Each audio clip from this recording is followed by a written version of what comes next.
প্রিয় শিক্ষার্থীবৃন্দ, আসসালামু আলাইকুম। আজকের এই অনলাইন ক্লাসে তোমাদের ফুলের স্বাগতম জানাচ্ছি। আমি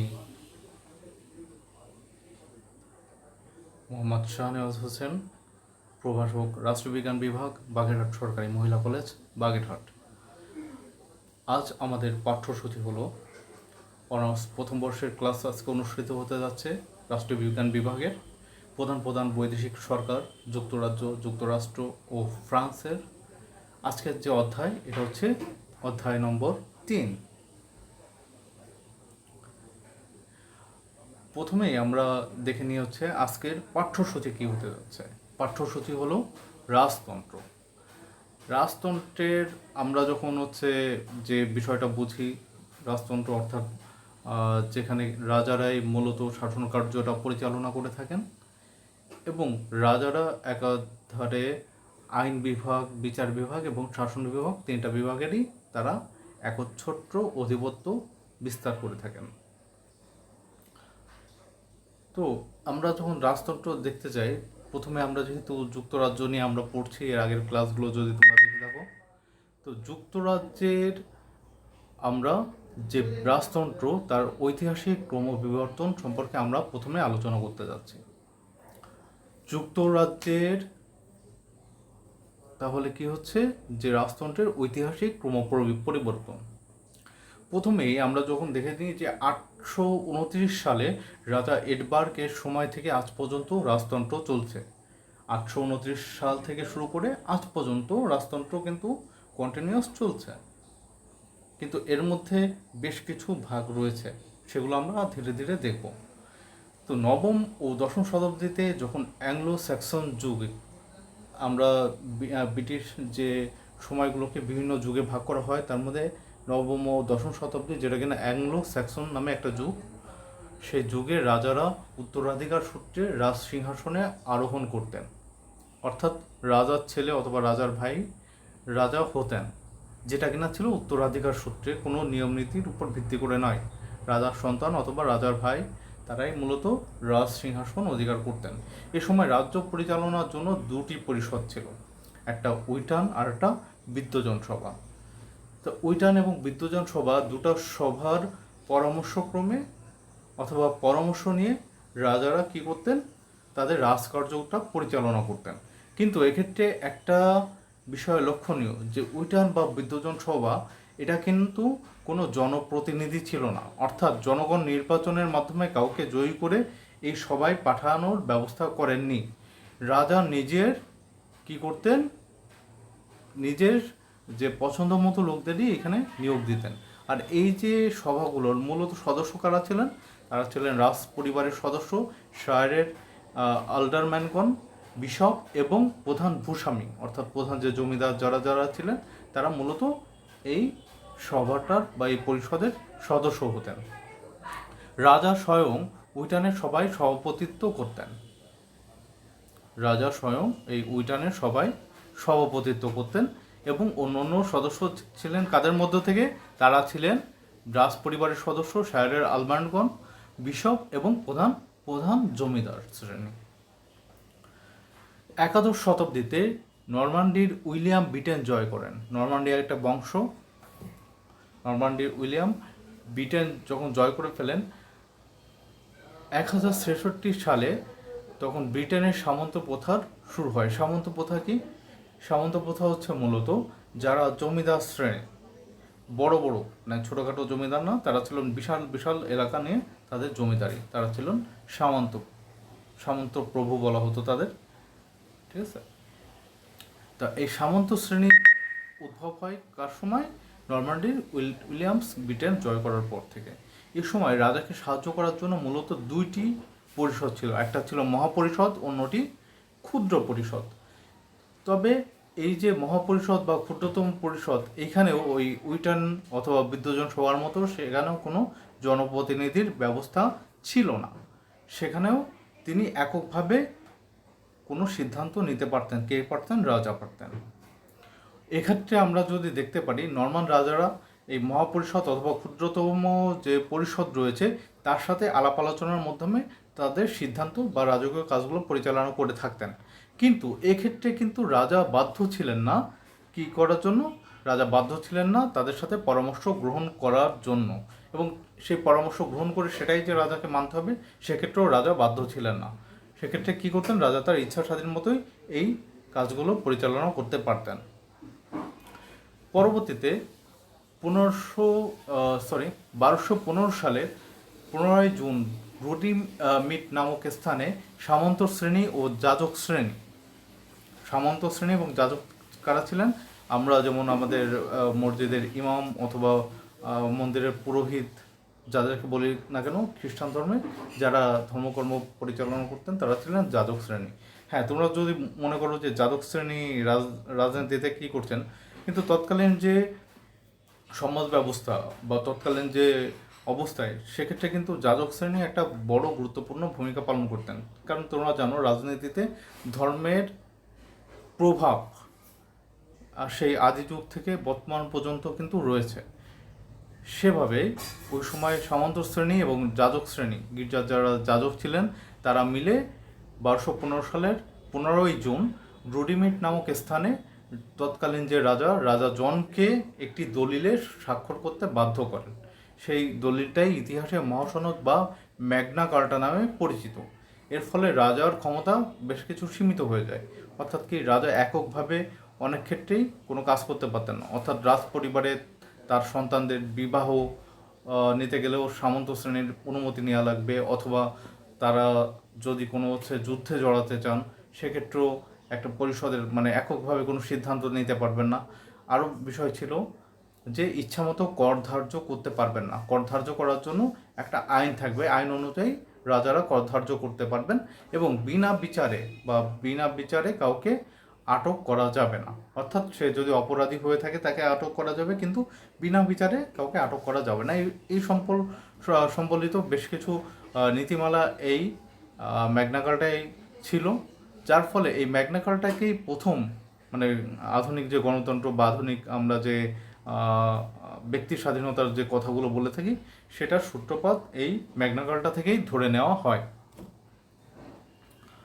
আমরা একটা ছবি দেখতে পাচ্ছি যেখানে রাজা জন এবং সামন্ত শ্রেণী এবং যাজক শ্রেণীরা তার সম্মিলিতভাবে রাজা জনকে এই দলিলে স্বাক্ষর করতে বাধ্য করছেন। এই সম্বলিত একটা আমরা ছবি দেখতে পাচ্ছি। তো আমরা ম্যাগনা কার্টার প্রায় অর্ধ শতাব্দীর পর যখন রাজা হেনরির সময় করধার্য নিয়ে কী হয়, আবার রাজা এবং সামন্ত শ্রেণী অর্থাৎ প্রধান যে জমিদার তাদের মধ্যে একটা বিরোধ শুরু হয়ে যায়। তখন সাইমন ডি মন্টফোর্ট এর নেতৃত্বে সামন্তরা জোটবদ্ধ হয়। সাইমন ডি মন্টফোর্টের নেতৃত্বে সামন্ত শ্রেণী জোটবদ্ধ হয়ে রাজার ক্ষমতা সংকুচিত করেন, এবং তখন সামন্ত শ্রেণীর যে ক্ষমতা ধীরে ধীরে আরও বৃদ্ধি করে থাকেন।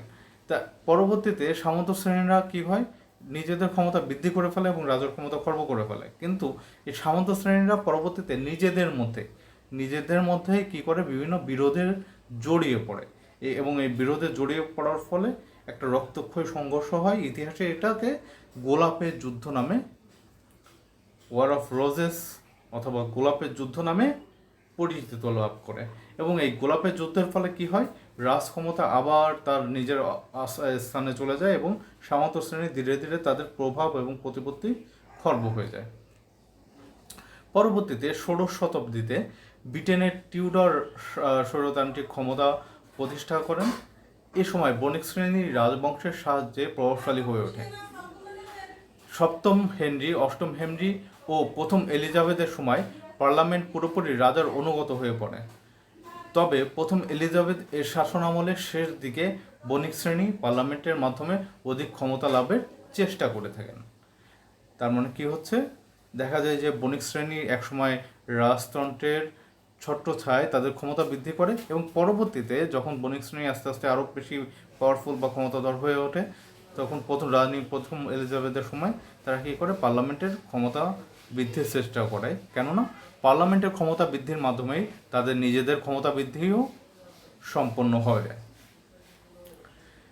রাজা প্রথম জেমস পার্লামেন্টের প্রাধান্য এর বিরোধিতা করেন।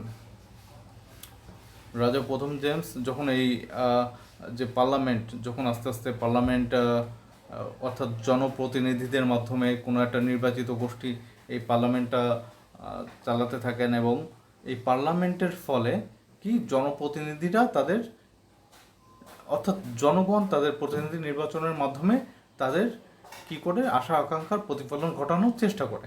কিন্তু রাজা প্রথম জেমস এই পার্লামেন্টের যে প্রাধান্য, যে রাজার ক্ষমতার উপর পার্লামেন্টের ক্ষমতা হবে, সেটার বিরোধিতা করেন,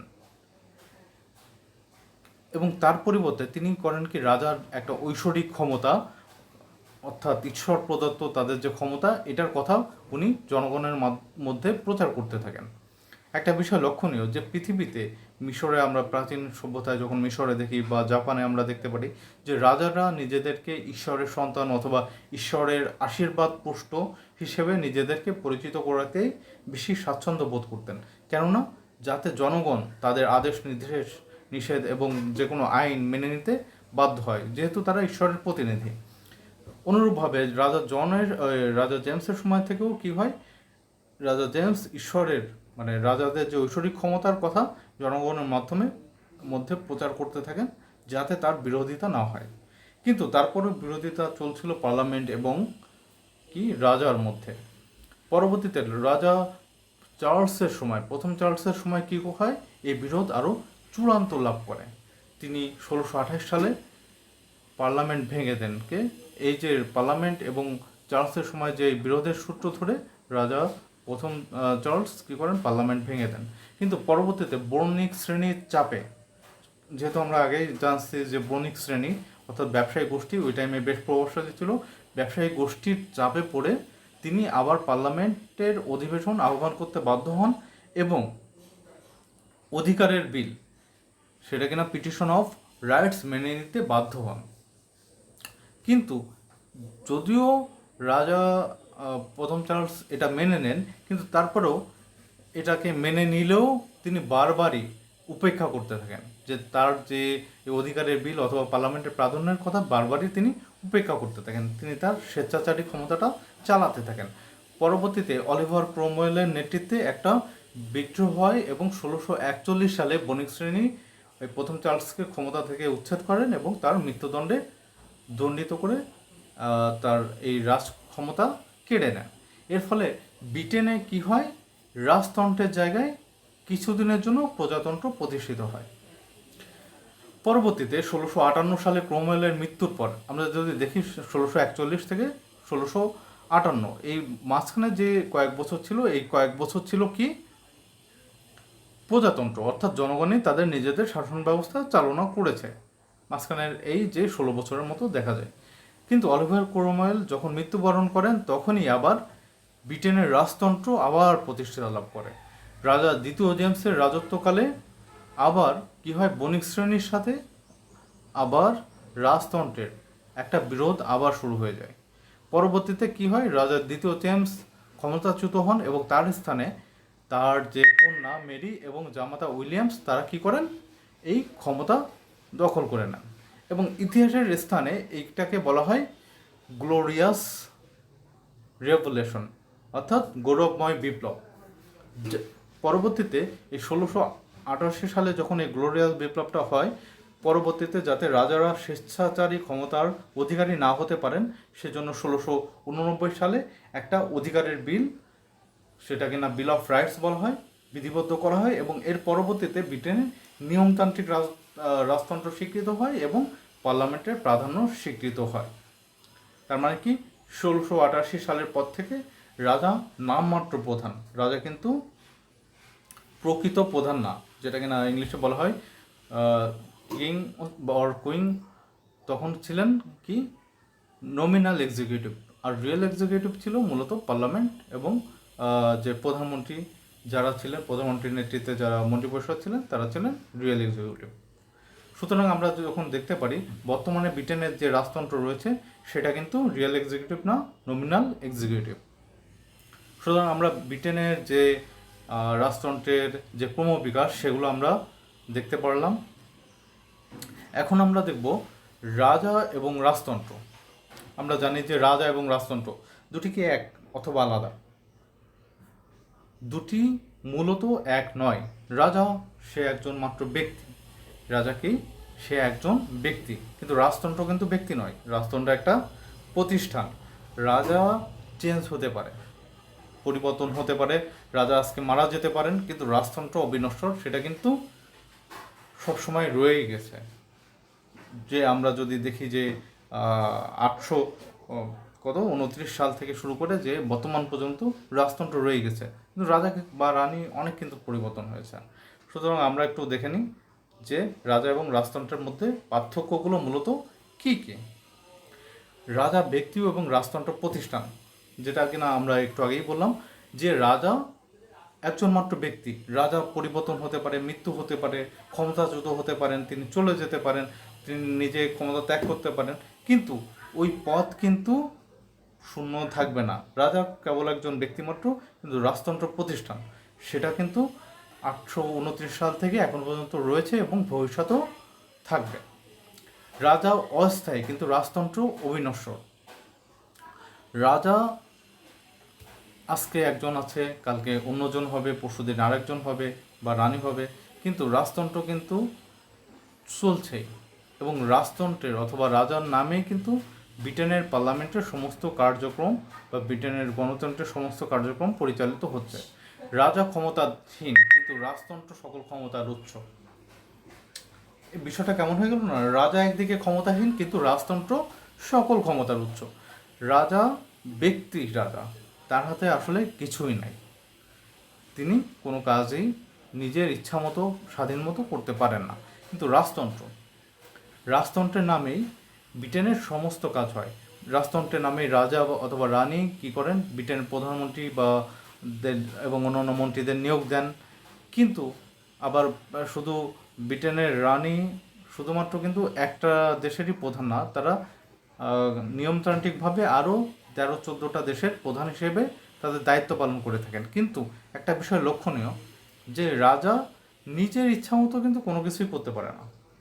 কিন্তু রাজতন্ত্র কি? রাজতন্ত্রের নামেই কিন্তু ব্রিটেনের মন্ত্রিসভা এবং তাদের পার্লামেন্ট এবং সমস্ত কাজ, আইন আদালত, সব কাজই করা হয়ে যাচ্ছে। কেননা যখন হচ্ছে ব্রিটেনের বিচার ব্যবস্থা, বিচারকদের বলা হয় মহামান্য রানী অথবা মহামান্য রাজার বিচারক। মহামান্য রানীর নামেই অথবা রাজার নামেই ব্রিটেনের পার্লামেন্ট আইন পাশ করে, এবং কিন্তু দেখা যায় কি রাজা নিজস্ব কোনো এখতিয়ার নাই। অন্যদিকে রাজা, রাজতন্ত্র এবং পার্লামেন্ট। রাজা একজন ব্যক্তি, রাজতন্ত্র একটা প্রতিষ্ঠান এবং পার্লামেন্ট সার্বভৌম ক্ষমতার অধিকারী, ক্ষমতা ভোগ করে থাকেন। কিন্তু এক্ষেত্রে লক্ষণীয় যে পার্লামেন্ট সমস্ত কাজ কিন্তু রাজা অথবা রানীর নামেই সম্পন্ন করে থাকেন, এবং রাজা বা রানীকে কোনো আদালত কোনো রকম কাজের জন্য দায়ী করতে পারবেন না। দায়ী কারা থাকবেন? দায়ী থাকবেন সংশ্লিষ্ট পার্লামেন্ট অথবা সংশ্লিষ্ট যে যে ব্যবস্থাটা রয়েছে তারাই, দায়িত্বশীল ব্যক্তিবর্গ রয়েছেন তারাই। কিন্তু পার্লামেন্ট সার্বভৌম ক্ষমতা ভোগ করে থাকেন, এবং কার নামে? রাজা বা রানীর নামে। সেক্ষেত্রে কি রাজা বা রানীর কিন্তু ওই যেটাও কিনা বললাম নমিনাল এক্সিকিউটিভ, রিয়েল এক্সিকিউটিভ নয়। রাজা নামে মন্ত্রিসভার সকল ক্ষমতা ভোগ করে থাকেন। রাজা কিন্তু নিজে কোনো কিছু করতে পারেন না, মন্ত্রীরাই তার হয়ে সব কাজ করে দেন।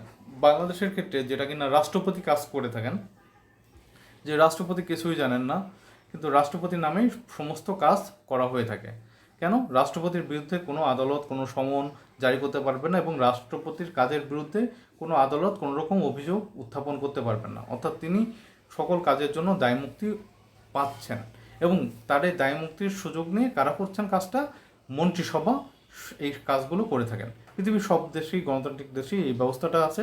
কিন্তু আমাদের দেশে যেমন প্রেসিডেন্ট, কিন্তু রাজা রানী সেটা ব্রিটেনের ক্ষেত্রে রয়েছে। কিন্তু আমাদের দেশের প্রেসিডেন্ট কিন্তু কয়বার? 5 বছর মেয়াদি, 5 বছর করে মোট 2বার, অর্থাৎ 10 বছরের বেশি একজন কে থাকতে পারবেন না, রাষ্ট্রপতি থাকতে পারবেন না। ব্রিটেনের রাজা বা রানী এটা মানে যতদিন উনি জীবিত থাকবেন উনি থাকতে পারবেন।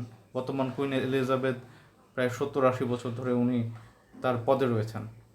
কিন্তু এই পদটা আলংকারিক, মূল ক্ষমতা তাদের হাতে নাই।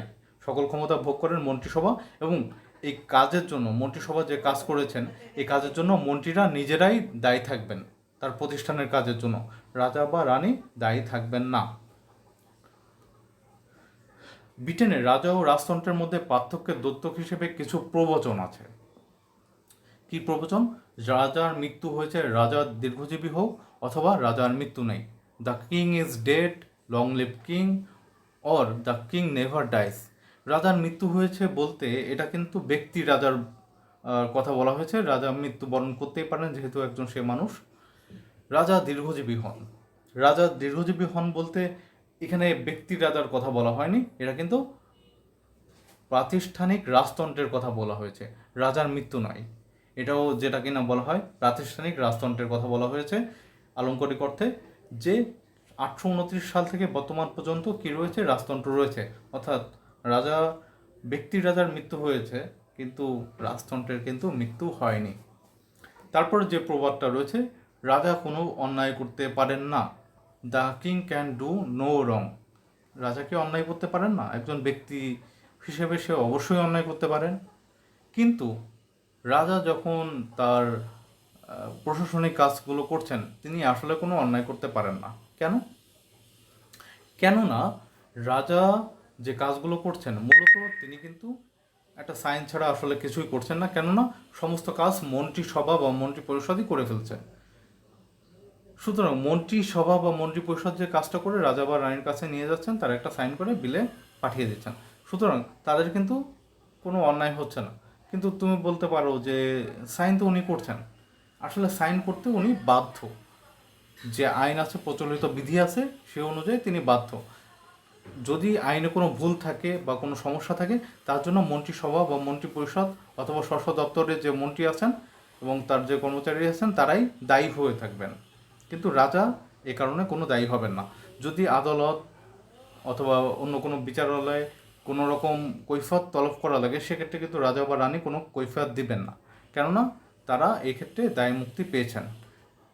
এ কারণে রাজা বা রানী কোনো ভুল করতে পারেন না, তাদের ভুলের দায়ভার সব কিছু মন্ত্রিসভার উপরই বর্তাবে। তারপর রাজা রাজত্ব করেন কিন্তু শাসন করেন না। The king reasons but not doesn't rules. রাজা রাজত্ব করেন কিন্তু শাসন করেন না। রাজা কিন্তু আসলেই ব্রিটেনের ক্ষেত্রে আমরা যেটা দেখি, রাজা একজন রানী বা রাজা তারা কি করছেন? রাজত্ব করছেন। তারা সংশ্লিষ্ট দেশের রাজা অথবা রানী, কিন্তু তারা কিন্তু শাসন করছেন না। শাসন কাজ কারা পরিচালনা করছেন? প্রধানমন্ত্রীর নেতৃত্বে যে মন্ত্রিসভা আছে তারা শাসন করছেন। আইন কারা প্রণয়ন করছেন? ব্রিটিশ পার্লামেন্ট যারা আছে তারা হচ্ছে আইন প্রণয়ন করছে। কিন্তু রাজা রাজত্ব করছেন, কিন্তু শাসন ভার এর ক্ষেত্রে তাদের কোনো রকম ভূমিকা নাই। অর্থাৎ যে ব্রিটেনের রাজা এবং রাজতন্ত্রের মধ্যে যে প্রবচনগুলো রয়েছে, সেগুলো আমরা সত্যই বলে পাই। সুতরাং আজকে আমরা কি জানতে পারলাম? ব্রিটিশ যে রাজতন্ত্রের ক্রমবিবর্তন সম্পর্কে আমরা জানতে পারলাম। আরও জানতে পারলাম যে ব্রিটেনের যে রাজা এবং রাজতন্ত্রের মধ্যে মূলত যে পার্থক্যগুলো রয়েছে সেগুলো কি কি, এবং রাজা এবং রাজতন্ত্রের পার্থক্যের মধ্যে যে প্রবচন রয়েছে, যে দ্যোতকগুলো রয়েছে, সেগুলো সম্পর্কে আমরা জানতে পারলাম। আজ এ পর্যন্তই। তোমরা ভালো থাকবে, নিরাপদে থাকবে। তোমাদেরকে অন্তঃস্থল থেকে ধন্যবাদ জানিয়ে আজকের ক্লাস এখানেই সমাপ্তি ঘোষণা করছি। আল্লাহ হাফেজ।